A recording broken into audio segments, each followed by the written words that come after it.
إن الحمد لله نحمده ونستعينه ونستغفره ونعوذ بالله من شرور أنفسنا ومن سيئات أعمالنا. من يهده الله فلا مضل له ومن يضلل فلا هادي له، وأشهد أن لا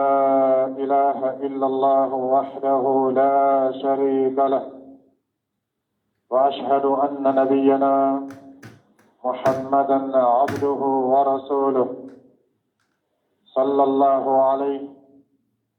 وآله وصحبه وسلم تسليما كثيرا. يا أيها الذين آمنوا اتقوا الله حق تقاته ولا تموتن إلا وأنتم مسلمون. يا أيها الناس اتقوا ربكم الذي خلقكم من نفس واحدة وخلق منها زوجها وبث منهما رجالا كثيرا ونساء، واتقوا الله الذي تساءلون به والأرحام إن الله كان عليكم رقيبا. يا أيها الذين آمنوا اتقوا الله وقولوا قولا سديدا يصلح لكم أعمالكم ويغفر لكم ذنوبكم، ومن يطع الله ورسوله فقد فاز فوزا عظيما. أما بعد، فاتقوا الله عباد الله وتزودوا فإن خير الزاد التقوى. عباد الله، اعلموا أن الله سبحانه وتعالى أوجب على عباده محبة نبيه محمد صلى الله عليه وسلم، فلا يكمل إيمان المرء ولا يصح إيمانه ولا دينه ولا إسلامه حتى يحب النبي محمدا صلى الله عليه وسلم أكثر من نفسه وأكثر من ماله وأهله ووالديه والناس أجمعين. فقد ثبت عنه صلى الله عليه وسلم أنه قال: والذي نفسي بيده لا يؤمن أحدكم حتى أكون أحب إليه من والده وولده وأهله والناس أجمعين. كيف لا تحب إنسانا أحبه الله سبحانه وتعالى أكثر من سائر الناس؟ كيف لا تحبه وقد اصطفاه الله سبحانه وتعالى وجعله خاتم النبيين وإمام المرسلين وأفضل الثقلين؟ كيف لا تحبه وقد سد الله سبحانه وتعالى الطرق كلها، وأن أي طريق لم يكن على هدي النبي صلى الله عليه وسلم فإنه لا يوصل إلى الله؟ كيف لا تحب إنسانا بعد السماء لقوله سبحانه وتعالى: قل إن كنتم تحبون الله فاتبعوني يحببكم الله؟ كيف لا تحبه وقد قال سبحانه وتعالى: ومن يطع الله والرسول فأولئك مع الذين أنعم الله عليهم من النبيين والصديقين والشهداء والصالحين؟ كيف لا تحبه وقال فيه سبحانه وتعالى: لقد كان لكم في رسول الله أسوة حسنة؟ كيف لا تحبه وقد أخبرك صلى الله عليه وسلم: من عمل عملا ليس عليه أمرنا فهو رد؟ كيف لا تحبه وهو سيد الثقلين في أرصاد القيامة وهو أول من يدق باب الجنة؟ وأي نبي لا يفتح له باب الجنة حتى يأتي النبي صلى الله عليه وسلم. كيف لا تحب إنسانا إذا أتى عيسى عليه الصلاة والسلام في آخر الزمان لا يتقرب إلى الله سبحانه وتعالى إلا بشريعته؟ كيف لا تحبه وهو الذي عم الأنبياء عليهم الصلاة والسلام يوم أسري به من المسجد الحرام إلى المسجد الأقصى؟ ومحبته صلى الله عليه وسلم إذا ثبتت في قلب إنسان فإنه يقتدي به في أموره كلها. فمحبته صلى الله عليه وسلم تقتضي وتستوجب عليك ألا تقدم على قوله قول أحد، وألا تقدم على فعله فعل أحد، وأن تقتدي به في أمورك كلها. يا أيها الذين آمنوا لا تقدموا بين يدي الله ورسوله. وليس من محبته في شيء أن تبتدع في دينه ما لم ينزل الله به سلطانا. فليس من محبة النبي صلى الله عليه وسلم أن تأتي بالأحداث والبدع وتظن أن تلك من آثار محبته، بعد قوله صلى الله عليه وسلم إنما الأعمال بالنيات وإنما لكل امرئ ما نوى، وبعد قوله صلى الله عليه وسلم فإنه من يعش منكم فسيرى اختلافا كثيرا فعليكم بسنتي وسنة الخلفاء الراشدين. فليست من محبة النبي صلى الله عليه وسلم هذه البدع التي يحدثها بعض الناس ويتركون ما شرع الله سبحانه على لسان نبيه صلى الله عليه وسلم. أقول قولي هذا وأستغفر الله العظيم لي ولكم ولسائر المسلمين إنه هو الغفور الرحيم.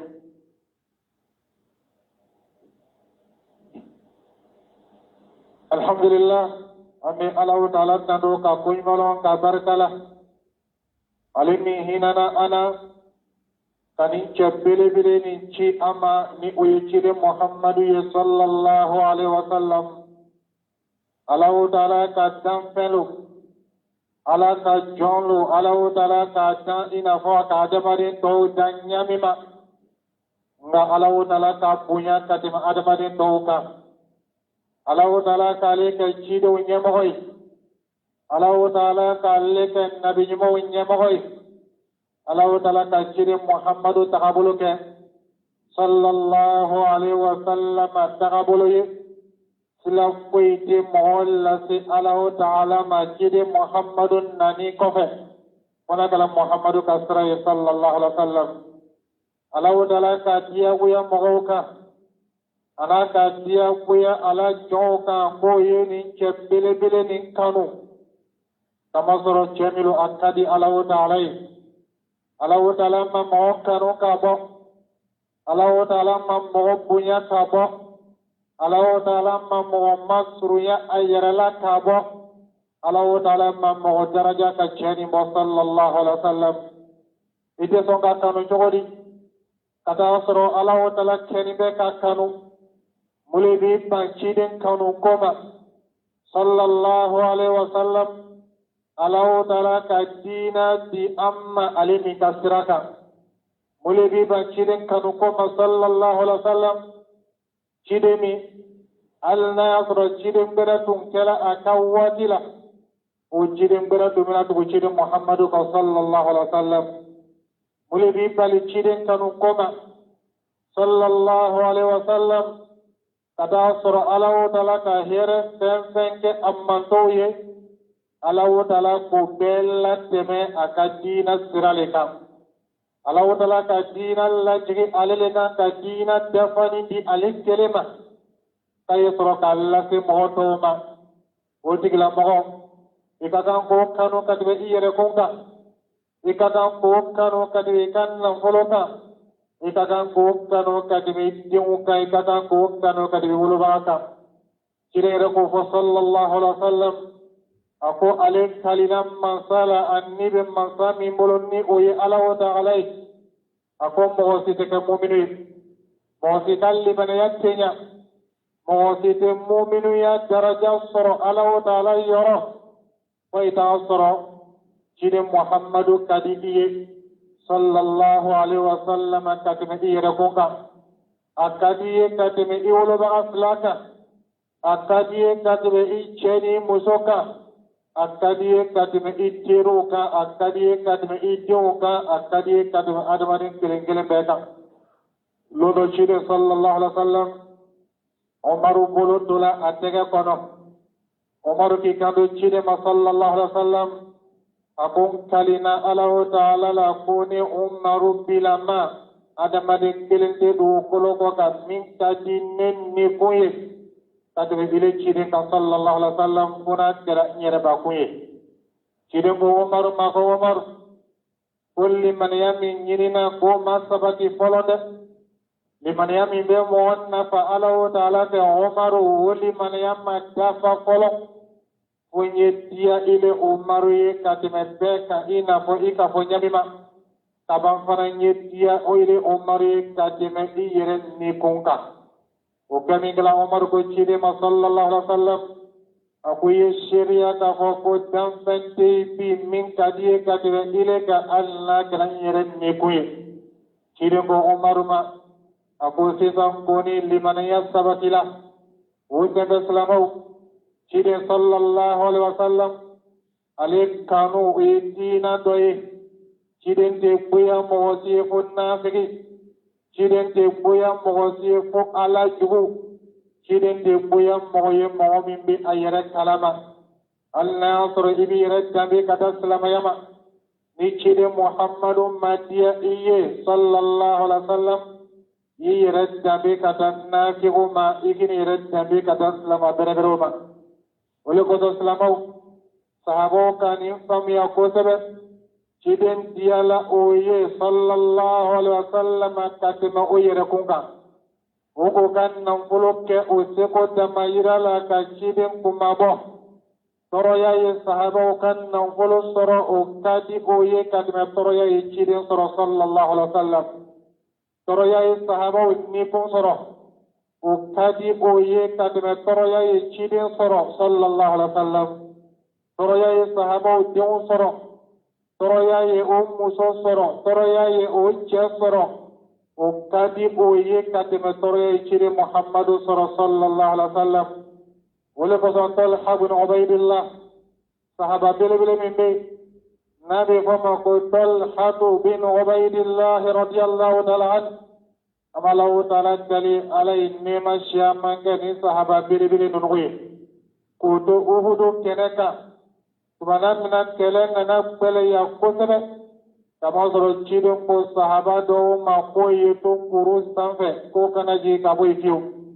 Subhana mina ulu jigila kada soro islam maji o ma ko ye jigi Allah taala ka kele yele ma ka nyasi islamo masifa kele jamla dunia la islamo la kosebe ka tumana mina do soro la jama furula min ka chiden kumata soso sallallahu alaihi wasallam وكلا السبب ألو تلك كرين يسي أو يرم مسيسا صحابة بيورون فلاسدولا أكينا كاين ألو تلك ألو سيروك أرجني وسند سلامو سبحانه من الجلن نياسي سلامو ما كافرو كاللجني كافو قولو تي موسيفو سيسا فلك محمد يري صلى الله عليه وسلم وما قد صحابة فيلتو وبكشيد محمد يري كوسيسا صلى الله عليه وسلم chiden tun sigin be yoro mina o ko nyasi o yoro togoma chiden kon na to sallallahu alaihi wasallam wiya soro sahabata anitla o be chiden ta fa sallallahu alaihi wasallam ummo tanifla do Talha bin Ubaydillah subhana mina kafiru surena chiden sallallahu alaihi wasallam kala min be o bolo anit biya min be o bolo obe abo ka kalam fili ka chide fle ka kalam fili kai ta turu cire na sallallahu alaihi wasallam waji ka soro kala be kale ni femoye o fente sahaba tani lasi bul o yoro to holay kala ga mina site o bolo o yoro to ube o yere defani fenye o site o bolo o yoro to funa kala o faru bolo ni o joli ni o ni kuye ka sahaba tani flani nimmin ka talan na tay o tigla mo be wili ka faru bolo lo chide ni talanche kala beta turu afaru kulu la kana de chide ma sallallahu alaihi wasallam nono ka chide kanu de nono ka chide valeri lo de shaytana kana shaytana kan do fadiya shaytana mo do nenga ko chide londa ko ma chide ye ko mo ka chide ko lo ma chide lo ko mo ma chide ko lo ka chide valeri lo mo teni ko mo min de ayere kalama mohoteni fo mogomin ka sahabaw lo mogosi maccidin lo sallallahu alaihi wasallam ka sahabaw bo mogosi yara fana maccidin kanu sallallahu alaihi wasallam ka sahabaw bo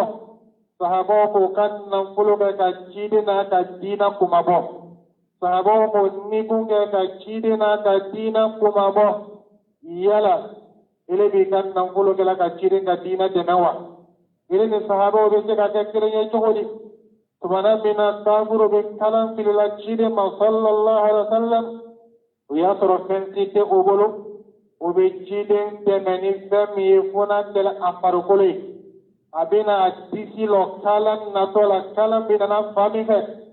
abe oro to fle kata disi loy kalam beta puru adisi ni akono barala kadu ale kono katoi akana be chide ma sallallahu alaihi wasallam kanu tete mo kale islamau ulule ka chide no ka chide kanu nikalan turula mina obe ben kasa nikalan turula mina obe ben kasa fom mo tani kilim ben sala utola katu Talha bin Ubaidillah ma radiyallahu ta'ala anhu tumana mina mo folo na kabina kalan turu chide na sallallahu alaihi wasallam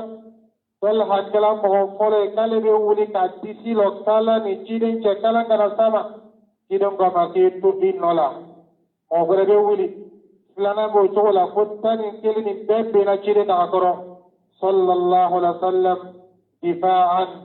an an-nabiy sallallahu alaihi wasallam o bekela chiden kanule koso ani ka chiden kuma bo ani ka yera ka ko chiden ka di o ye ka ti no o yera kunga o do salama na fala ko chiden ka di ye mikro kande kibeta si kare la chiden kadiye forote oye chiden kadiye o korote ka foki suro kere sampono kata mo prajo ka chiden beta kadiye o korote oye chiden kadiye mo muyo ka minka ufleni fokana se Talha radiyallahu ta'ala an Allah ta'ala farabini ke mu fatula usra ka gulu daraja korota Allah ta'ala ko waja'alna ba'dakum li ba'din fitnah Allah ta'ala ka adama do lajjara bi ni nyoy note ni bekala yoram na jibrilu tullo ni be ni ko ni bekala yoram ni min ka iru be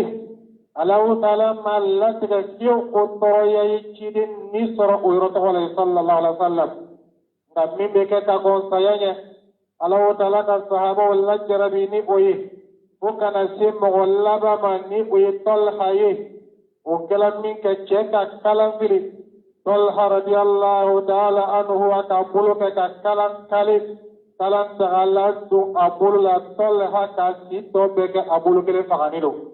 Oleh koso kucing ko sallallahu alaihi wasallam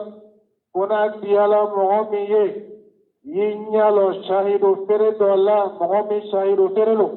kata soro amma safolo itol hakle. Oka shahidu fere ya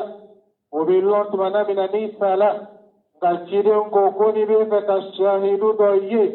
kata sura masa kholo tinyalo Talha radhiyallahu ta'ala anhu sabo kalchidin kanu de ko kan no kulo ka kalchidin ko mabo chidin sallallahu alaihi wasallam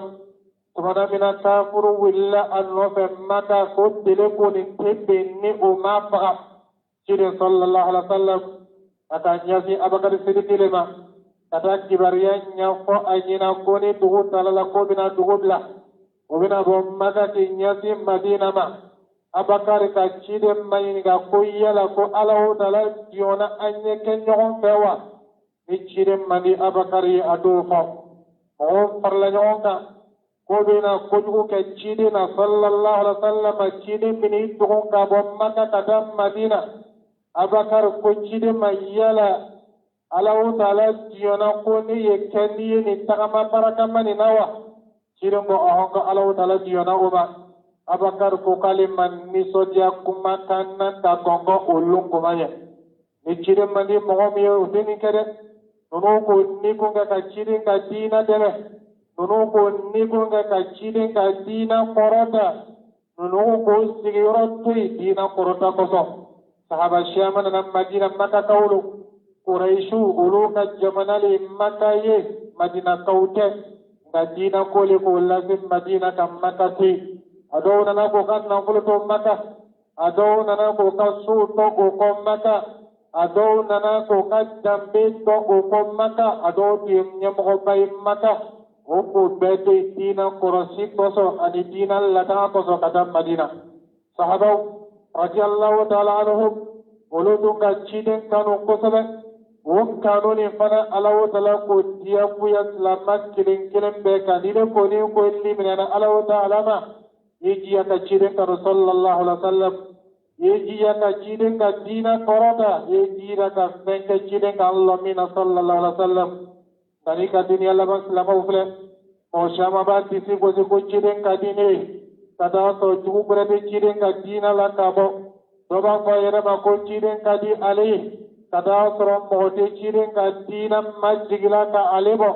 to yere bi tisi ko ciden ka di ali sallallahu alaihi wasallam ali mafwilon ciden ka dina la ko abe domini ka yoromina wato salamaw ayan ko se sahabo ka ciden kanu jogodi kanu to masere kala muli kamasro kani yesadai abe ke adamaden tu sukuna tumana minani kanu sabadila tu sukuna abe lankena maya farukulula ni ciden kadi mogomi sallallahu alaihi wasallam ciden tagabolo be dia odigla moy ibe ciden ka konya ye otigla mo ka konya kelengelen bela ni ciden dianya sabadila Muhammad subhana sallallahu alaihi wasallam ibe ciden tagabolo ye otigla mo la selila abe selina mo ciden selila nyamema ni ciden kanu sabadila adu subhana ibe ciden kanu to masre ye ala aqidala abe aqidal la nyakabe ciden tama abe tauhidu sabadi kabe ciden tama abi ala ko min ñinina abe abo kenga be ciden tama sallallahu alaihi wasallam ni ciden diala mogomi ikhlasu mi be ciden sallallahu alaihi wasallam atigla mo fana be ada ikhlasu be tabe oma ni ciden diala mogomi wotigla mogobe liman yamala kawma abe liman ya alaw dalaka kitabula jiginoma abe liman ya cidoma abe liman ya kiyama koma ayere be liman ya alaw dalaka latiga koma ina ko ciden kankara ala nyami ma sallallahu alaihi wasallam ni ciden diala momi o tigla mobe sundo ina ko akaka nyami ma ni ciden kadi momi o tigla mobe qur'ana karanga ina ko ciden ka nyami ma sallallahu alaihi wasallam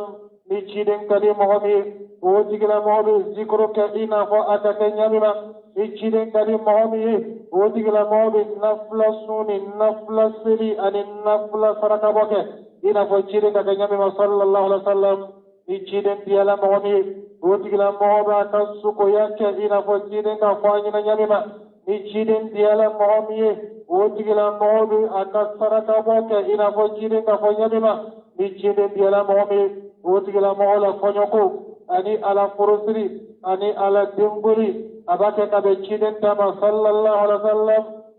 ni ciden diala momi wotigla mobe ala jemma yalladu ina ko ciden ka take nyami ma sallallahu alaihi wasallam ile min be kuli la ko ciden ka di iye yala ile muso faro la kolo be kene ma nyami ma ciden muso te be tewa ile mi rebe kuli la suni tele ko ciden ka di iye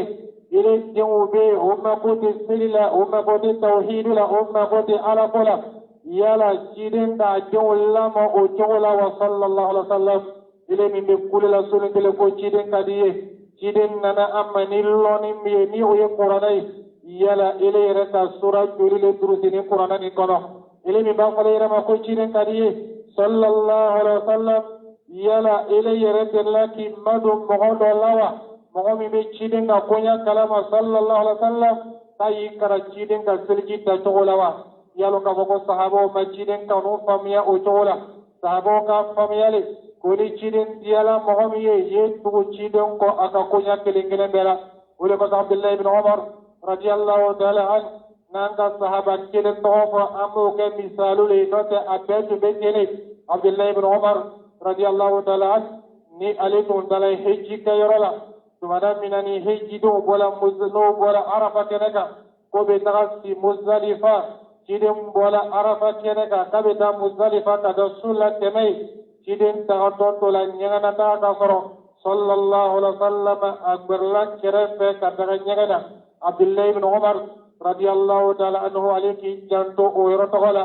sansa nalika hijji ke nasila o yoromai abitra o nyonke chiden kanu ko sallallahu alaihi wasallam ci sahaba to gela ulu ka fam ya ko chiden kanu le ka ho ibina ko ke ya ke na ko chiden ka kenya mi sallallahu alaihi wasallam o to de foi bla chiden nyafe o de kuma ka foi bla chiden kuma ka nyafe o kala mo so so ye o de ke wali foi bla chiden ke wali nyafe o kala mo so so ye ina fa ala wala ki ka to nyafe ma ya ayyuhalladhina amanu لا تقدموا بين يدي الله ورسوله علو مو لمننا اي كانوا سونغا فوي بلا الو تلانيا في اي كانوا كما بلا الو كما نيفه اي كانوا سونغا كما بلا تشيرين فنا كما نيفه صلى الله عليه وسلم اي كان كوالي بلا كما تشيرين كوالي نيفه صلى الله عليه وسلم ولي بايرا كو تشيرين كادي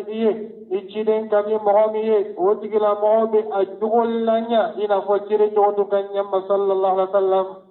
Allah Ta'ala ka cirin tado Allah Ta'ala ko wa innaka la ala khuluqin azim Allah Ta'ala ko cirin ma kibe jogo baba da maulika ni cirin kadi mogomi wotigla mogobe akuma kallanya ka jogo lanya ina ko cirin we nyamma sallallahu alaihi wasallam ni cirin kadi mogomi wotigla mon nen torote se mogoma cirin ko sallallahu alaihi wasallam man kana yu'minu billahi wal yawmil akhir فليقل خيرا أو ليصمت شريف لك كذا صلى الله عليه وسلم المسلم من سلم المسلمون من لسانه ويده نجرين كريم مغمية وتقول مون ننترد بسم مغمة نجرين كريم مغمية صلى الله عليه وسلم وتقول مون بولو ترد بسم مغمة وتقول مون تنيونيك أتشيانيك أتنمرك نجرين كريم مغمية صلى الله عليه وسلم حرمون تيتو وتقول مون كنا بركنا نجرين كريم مغمية صلى الله عليه وسلم wotigila mo bi abalu woloma ka balu kiriye ka balu tete atigila mo te son ka balu haramona bijire kadi mo bi sallallahu alaihi wasallam wotigila mo ka hakale be to mo fe mo ka hakate to alefe bijire kadi mo bi sallallahu alaihi wasallam wotigila mo be to fana chide be famina al-nasr jamakila famberefe tamadro chide be famina o fa to le kabili al-nasr iskilelo ina Abdullah bin Mas'ud radiyallahu ta'ala anhum alima fo nyamema ako ile kilene jamai ile kilene moshiyamai madama ibe chiden mo pe sallallahu alaihi wasallam ud wasallam ni chiden diala momi otigila mo hakli be chiden ko wadi kilen bela nabe do misri kono hakli be chiden do na misri kono chogodi sallallahu alaihi wasallam na yere bisigi abi hakli si ko chiden ko amma kanganan sigi misri kono fonanga lobla seli nabe zikru ke hakli be chiden ka zikru ke chogola sallallahu alaihi wasallam nabe seli nabe batoke hakli be chiden ka batoke chogola sallallahu alaihi wasallam otigila mote ina chiden ko ni momi ko imma ko alibe sukirin kere sankono ko kemma wulidi tamo hakilla gi chiden ko la sallallahu alaihi wasallam amma ko otigila mo ma chidelo otigila mo ma chiden kanu no de chiden kanu daw olu de se ka mi dikilen dafani ke no hakil ma di chiden daga bolo dola sallallahu alaihi wasallam ni umma o yere bonyo ya chiden ma sallallahu alaihi wasallam chiden kadi mo ye ali ko lu ye suno la o be suno ina ko chiden suno la nyamima ile ba fira ma ko chiden kadi ye ni chiden di suno ame ba to so mo le ke ile te o kalama ni chiden di bella me zikru mo le ke ile te o kalama ni chiden irati mella atmella chori ile te ni si kalama ile be se ka fira ma chori ko chiden kadi sallallahu alaihi wasallam ni chiden di do muni ka do mi chori le mo lo ile se ka fira ma chori ko chiden kadi sallallahu alaihi wasallam ile rete tauhid ko kalama Allah Ta'ala kirman diye ito kalama ibe se ka fo cogo de ko ciden ka diye sallallahu alaihi wasallam la nyini jumadu e ciden bolo ire to kalama ide ciden ka dina kalama i ciden ka dina yoro min fola ira iba fo ko ni tese ka ke anta wati na me ire be min la dona dina kono ole be se ka ke alu ka wati la ile be se ka fo cogo di ko ciden ka diye sallallahu alaihi wasallam kada soro ciden ira maka de hadisa mo kono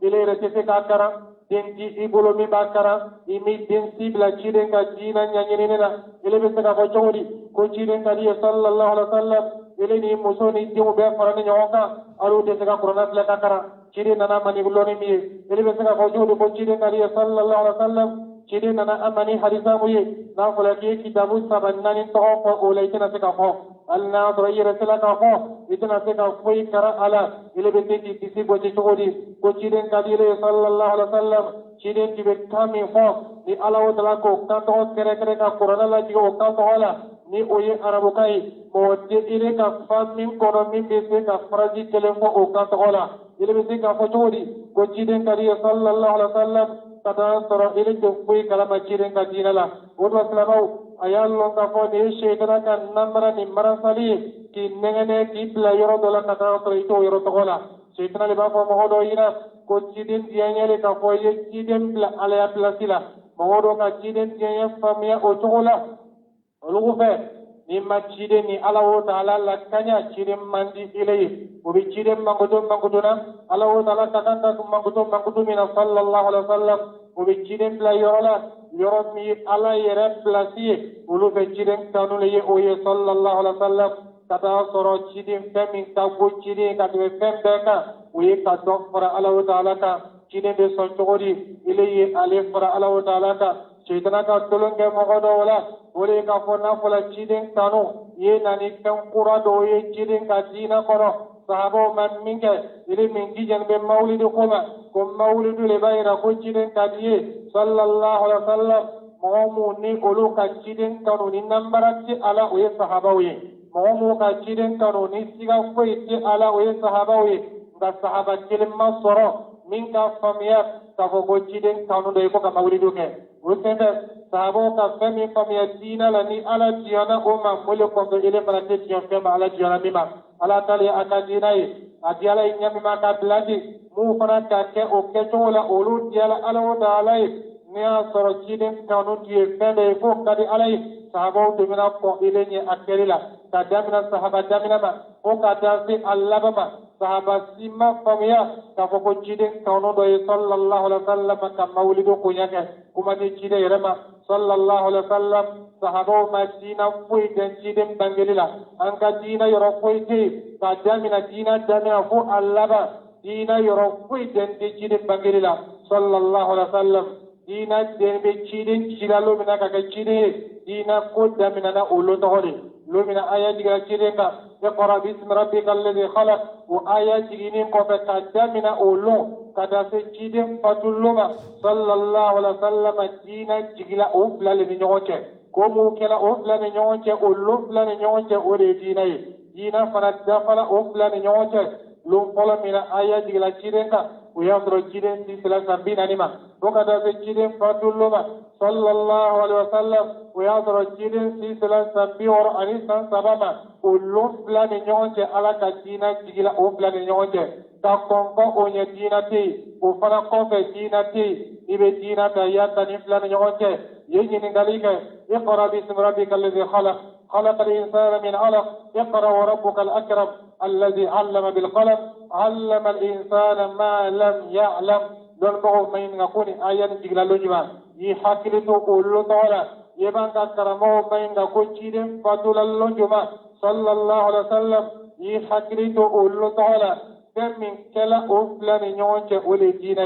دينا جيغلا أفلان نيونجة اقرأ باسم ربك الذي خلق كاكونغو آيان جيغلا دينا قوتون دي كوكوي مانا كدينا دي أولا كاكونغو أونيه jiden bangeli sallallahu alaihi wasallam dina fui madde ala jiden tiro plana long ka ko aka kiniyanye sallallahu alaihi wasallam dina yoro fui madde ala jiden si sala sankele sallallahu alaihi wasallam dina fui madde ola jiden si sala samu dina yoro fui madde ola jiden sallallahu alaihi wasallam asina la sambi sab anisa koronama dina yorofu imate ola dina damina lomina ayafolo jigra jideka sallallahu alaihi wasallam dina fana bunda datuguna lomina jide fatula sallallahu alaihi wasallam uzana salamaw ni wati fulani ɲɔgɔn cɛ di fɛn min ma kɛ diina ye ni fulani ɲɔgɔn cɛ o tɛ se ka kɛ diina ye nin waati tɛmɛnen kɔfɛ sahabaw fana ka faamuya o faamuya cogo la ni waati fulani ɲɔgɔn cɛ ciden sallallahu alaihi wasallam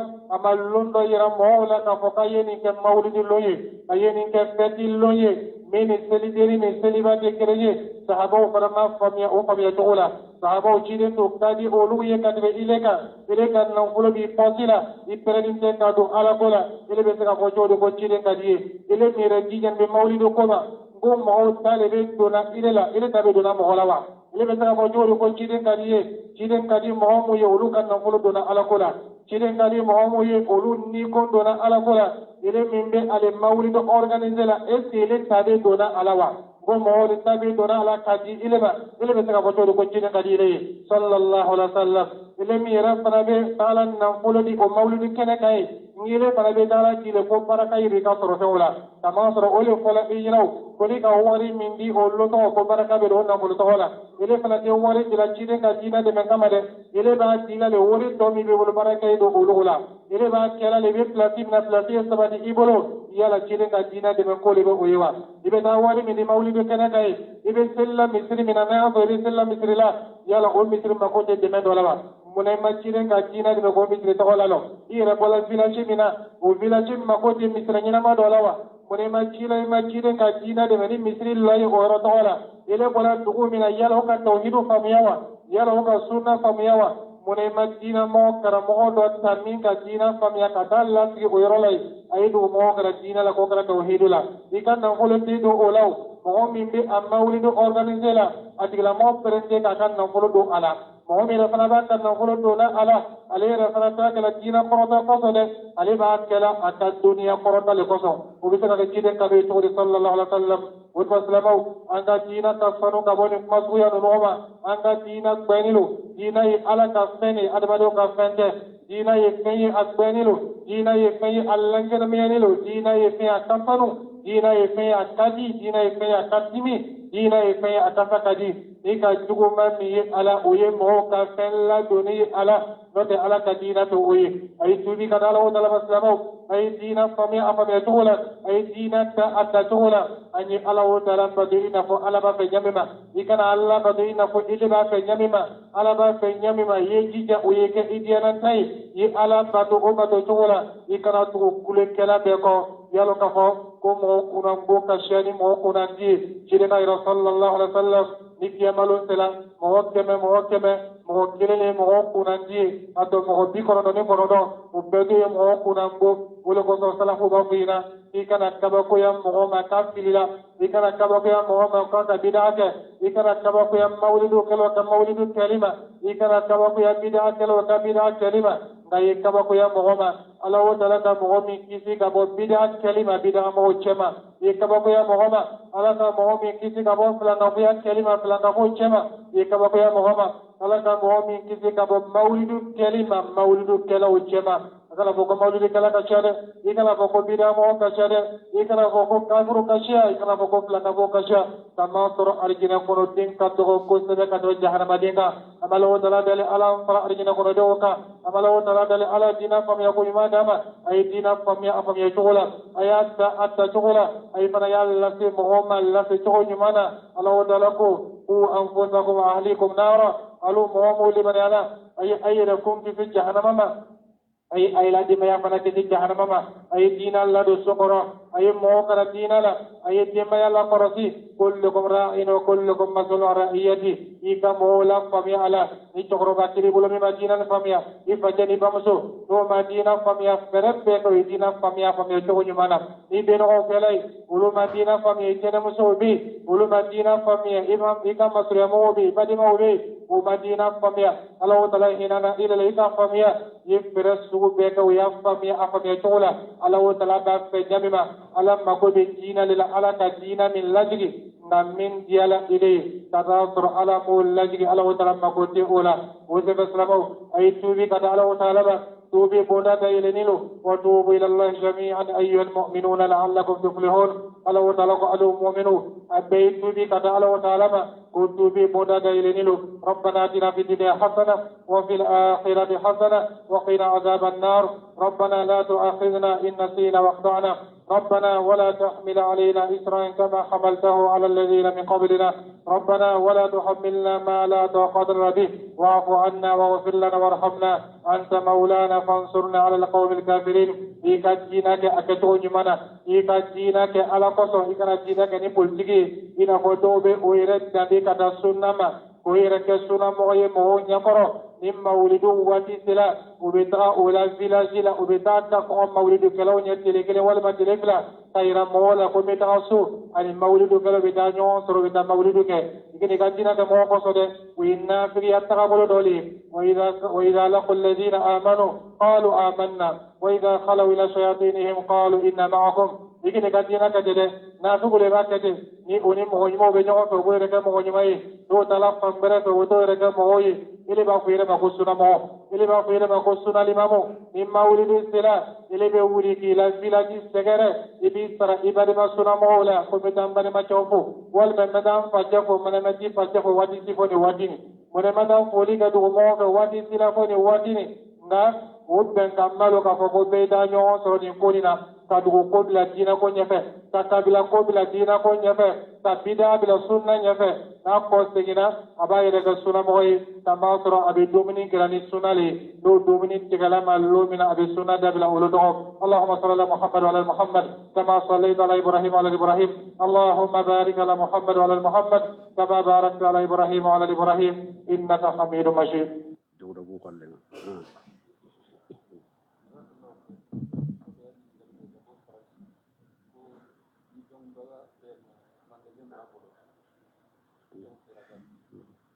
kali min ke ko ambaluma do ñinin kali mbora France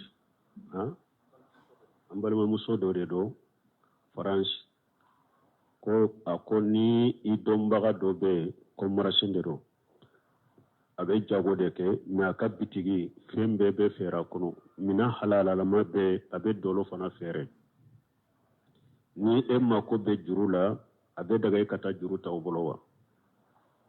kanyini kale ninde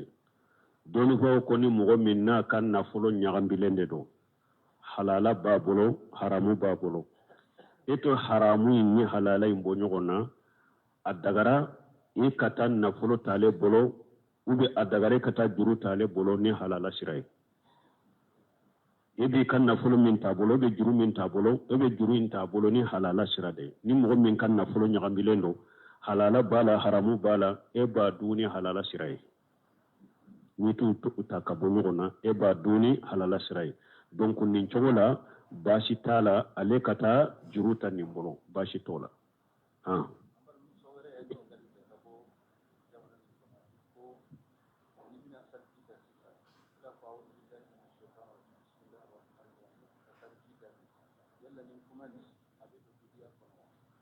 bo ko mbalma muso do ko jamana in kono ya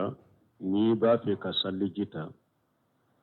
iga fo a'udhu billahi minash shaitanir rajim bismillahir rahmanir rahim ka salli jidda min awbedo bidia kono wa mo min ni a'udhu billahi minash shaitanir rajim foli obedo bidia kono sunna ye minye ni be salli jita iba fo bismillah hadisa nanu wala hadisa makkene kosobe woda to dore ke bawo mafo ko ni be salli jita ka fo bismillah wajibi do uma wajibiya me sunna de do ika bismillah fo me auzu billahi minash shaitanir rajim taala kano faraka wa taala ni o faraka o ye bidiya ibe bismillah de fo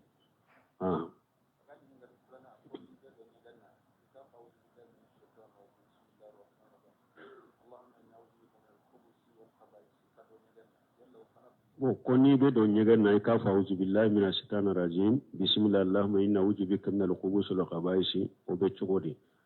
sariya fule de cide nye afo fen fiye chogomi idda ola ete hera do kateme cide nga